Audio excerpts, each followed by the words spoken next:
Well guys, it's officially time to say goodbye.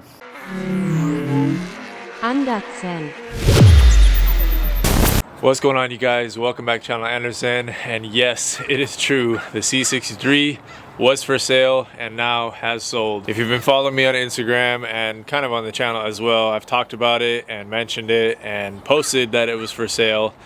And it was for sale for probably 2 weeks or so, maybe less, and ended up having an interested buyer come up from LA, did a pre-purchase inspection on it, and he decided it was a car for him, and I agreed. I was glad. I was looking for the right person to take over the car, and shout out to Chris. I think he's going to be the right owner for it. He's going to get to live a good life down back in my home, California, and the LA area. So if you guys are down there, SoCal area, LA area, maybe you'll see it wandering around. But I wanted to make this video to talk about why I sold it and just kind of the plans of, you know, thinking of that, what's going to come from doing this, and just my overall thoughts, breaking it down for you guys, because I know some of you are going to be like, how could you sell this car? Some of you will understand, and maybe more of you will understand by the time we get done with the video. So let's get into it. Let's go spend some time in the beautiful cabin. It's a good place to be. Man, this is such a nice car. All right, guys. Well, with the big moves like this and big decisions like this, I just feel like it's appropriate to sit down and talk with you guys and just kind of work it all out. You know, for me too, to just have a conversation aloud with my thoughts and just why I chose to do this. Why did I choose to sell the C63? I think the biggest reason of all, if I'm trying to like boil it down into one particular thing, which it's not, which we're going to get into, but it was just a move for my family and I, to be honest. And I guess to break that down, you know, how does selling this car help my family and I? Well, just real life stuff for you guys. I mean, cost of living is high where we're at. Like, we bought a house at a time when houses were expensive. Or not necessarily houses, but the interest rates were high. So our monthly expenses are a lot more than we had previously at our other two places. All doable and no complaining because we have a roof over our head and we're lucky to have this place and I love it. But, you know, when I purchased this car, I knew that it was going to kind of put us in a tight spot. I used a loan to buy the car when I first got it and since have paid it off. But, you know, I knew that getting this was all for the purpose of, I want to prove to myself and to the world that I can manual swap these things. And we did that. And it's been great ever since. We put, I don't know, 2,500 miles on it or so since doing the manual swap. And, you know, just after getting it sorted, I've dialed in so many things about the car. You know, it's got brand new this, that, all over the place, and just try to refresh anything that I could, be proactive on anything that I could. The car is so low miles that, I mean, there's not much, to be honest. It's 45,000 miles, but I just tried to do everything I could to make it, you know, the best example possible. And when I got to that point, I just kind of realized that, you know, it would be more valuable for my family and I, for the channel and us, to have the money from this car versus have the car. As cool it is to make content with it and, you know, do videos with it, and I was lucky enough to like have Marcus come down Roads on Travel to do the video on it.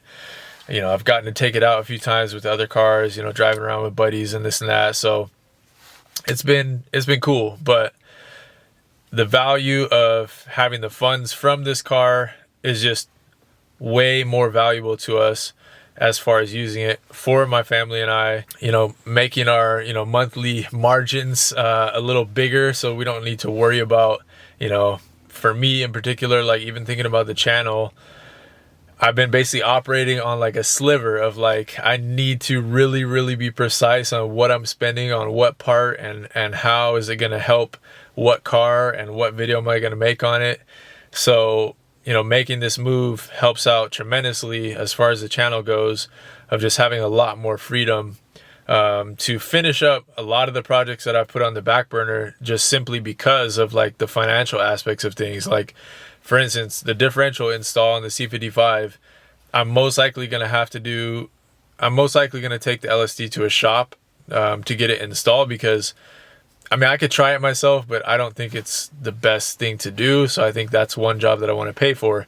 It's probably going to be like $1,000, or maybe if I get a deal, some less. But, you know, things like that, those kind of bigger in between projects that I have for all the different cars that cost money. That's just the real world of doing this. I've been having to kind of like put them on the back burner because I didn't necessarily have a spare, $1,000 to throw at this or that at any given time. So that's one huge reason of selling this car, is we can use the money to kind of pull away from my family and I, have a vacation, just have it in savings, invest it. We've been big into investing in the last few years and want to keep doing that. So, that side of things, investing for my family with the money that we get from this. And then also it just frees up a little bit of like pocket change and bigger change to do some bigger projects on the cars that are here right now. Finishing up the 190E, even though that's a budget project and I don't need a whole lot more money to keep doing what I'm doing on that at this point. It's more so just time, and it's still going to be, $1,000, $2,000 or so probably by the end of it. But that one, I've been really, wise about spending money on it just because it is supposed to be the budget project. So, but like the C55 has stuff I want to do. The CLK has stuff I want to do. And the money also affords me time. I want to do things like manual swap the C36. We've been toying around with the idea of manual swapping the ML55. And those projects, they cost money and they take time. So, having one less kind of bigger car to take care of, or, bigger thing to take care of in a vehicle is helpful for time, which that will change anyways because there's something else coming in this car's place. But at a much, much, much lower cost, which you guys will find out about soon. But it was just a business move, to be honest. Like, I'm trying to run the parts stuff on the side. I'm taking care of all the cars. Like, I guess backtracking, going back to me selling the E420, the manual swapped black on black E420. That car, I sold for $8,500. At the time, I bought my red C55 for, I don't know what it was, like $4,500. I kind of sold the E420 to justify that purchase. Then I did the manual swap on the red C55. I sold it back to Rain, the previous owner, for like $9,000. I then bought the C43 and then sold that to buy this car. And, it's kind of like full circle in a sense. Like, all those moves were worthwhile because I got to experience those cars. But then I got to a point where I realized I probably would have been just as happy if I would have just hung on to the E420. And that's the one car out of all of them that I've bought and sold, because there's been a lot, and I'm grateful again for that, to just experience all the cars that I have on the channel. But that's the one car out of all of them that I've been like, damn, I kind of like regret selling that. Not regret necessarily, because it's with my buddy Stas. It's at a good place and I know it's being taken care of. So regret's not the right word, but I just wish I maybe would have waited a little bit longer to make that decision, because I do miss that car. But it's all just a part of this journey. And after getting, jumping from this lily pad to this lily pad to this rock to this surface, like, I got to a point with this car where I saw that, oh, like, I kind of have like an escape door here. Like, I have a car that's really profitable, that is in really good shape, that I don't necessarily need to keep. It's fantastic, but I don't need it. And I know I can keep the channel going without it. So it was just a business move, and that's what I decided to do. So some of you guys will be sad about it. I know, like, the W204 crowd, there's a lot of people that have chimed into my channel just from this car alone and from the manual swap. So, I hope to the 204 crowd and the C63 crowd that served you guys well and provided, a historic staple for the books by putting everything out that I did for the manual swaps. And I'm still around, so even if you're only into the C63s, for those out there, I think that'd probably be rare. I think most people with C63s like other stuff, but if you only liked my channel for this car, I'm sorry. Hopefully you stick around, but if not, it's all right. But yeah, I think I will definitely own another C63 in the future. This car was, man, you talk about a great first experience of a certain chassis or platform. This car was unbelievable, and Creative Steel, huge thanks to them. Of course, go back and check out the whole adventure of picking it up and, you know, how it all came to be. Essentially, I learned about this car years ago when they came up and helped me do the engine mounts on my C36. And from that point forward, I was like, always had this car in the back of my mind as the perfect example to manual swap. And it ended up coming to fruition, which I think just speaks to manifestation and just speaking things into existence, and, you know, seeing to believe. And it was pretty magical how it all ended up rolling out. And then the journey of actually swapping it and having it, you know, proven, and, you know, the joy that it's brought to a lot of you guys and to myself, it's just been phenomenal. So no complaints. I will miss this car. I definitely will miss this car. I miss all the cars that I sell. Like, there's no way around it. If I could keep all of them somehow, I would. You know, there's no denying that. Like, if I had a gigantic property and endless amounts of money, then I probably would just keep them all hanging out and, you know, have 30 cars and drive a different car every day of the month. But at the same time, that's a slippery slope too. So it's probably good to have limited space. Otherwise, my whole life would be dedicated to this stuff. But, you know, and the other part about, you know, if I were to keep a car like this long term is, you know, there's just inevitably more expensive things about this car versus any of the other cars that I have here. Like, every component to this car, for the most part, just because it's newer and because it's a bespoke drivetrain, mostly everything is going to be more expensive. You know, for instance, the motors alone are like 8 to 10 grand for a good one off the shelf, versus, you know, an M113, a dime a dozen pretty much. You can go find them at the junkyards. You know, M113Ks like that are becoming more coveted. You know, but you can still get them for like 4 to 6 grand pretty easy, or less if you look hard enough, or, you know, are willing to pull one from a junkyard like we did back in the day. So it's just like considering those things again as like a business move, and trying to keep, you know, the needle in the green, or in the black at least. Like, those all come into play when you're thinking about, you know, long-term sustainability for the channel. At least in my mind. So yeah, I could probably talk about this, you know, 1,000 different ways, but I think that makes sense to you guys at this point, and it makes sense to me. It was just a business move. There's no other way to say it. It helps my family, it helps me, it helps the channel, which in return helps you guys, you know, helps us just keep this thing going. I've been so lucky and so just thankful to experience everything we have on the channel. The different cars, the different adventures, the different people, the support of my wife, my family, my son, my daughter, Mike, my mom, like everybody that's supported me in this whole endeavor is, you know, as important as could be. And I can't be greedy when it comes to a situation like this. Like, when I saw on paper and saw just in reality that a move like this could really help my family and I, it was a no-brainer. Like, I wasn't going to hang on to this car just because I wanted to hang on to it. Like, I have no ego in this. You know, yeah, it's a cool car. When you drive it around, you feel cool and this and that. And people, you know, look at you for attention and this and that. Like, but I'm not doing any of this for the attention. I don't make videos for the attention. I don't make shorts for the attention. I don't make reels or Instagram posts for attention. I just do this stuff because I love doing it. I love creating. I love building these cars, experiencing these cars.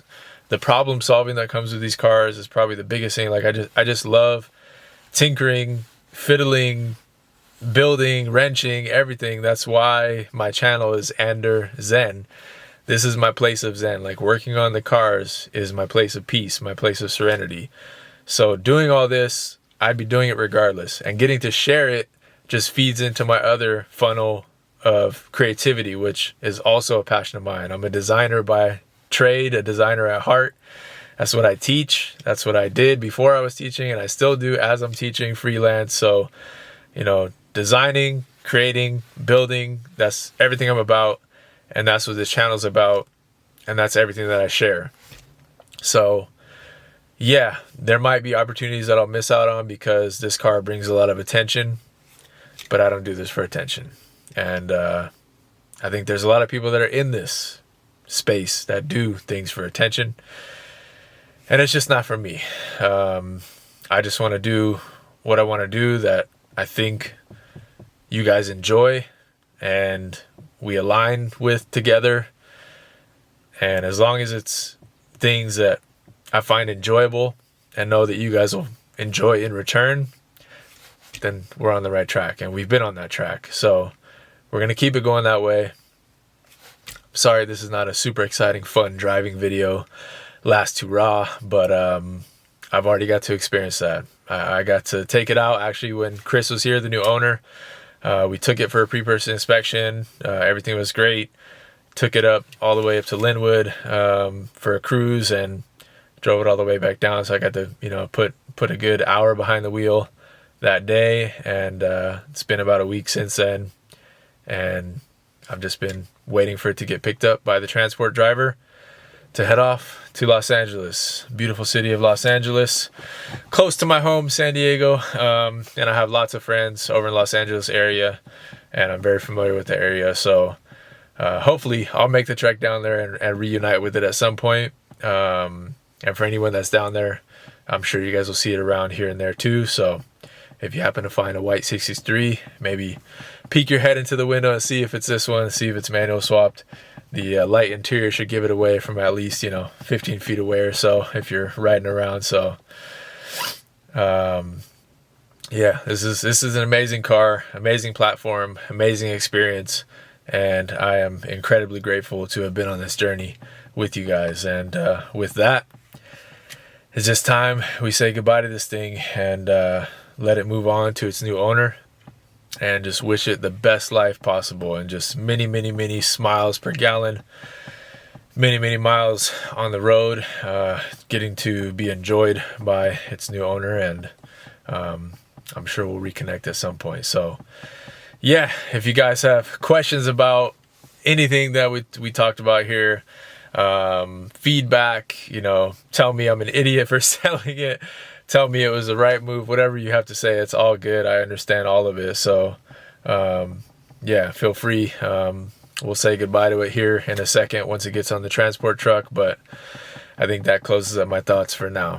Thank you, C63, for being such a wonderful car. All right, you guys, it is time. The driver is here. It's our last view of the C63 here at the house. Thank you for everything.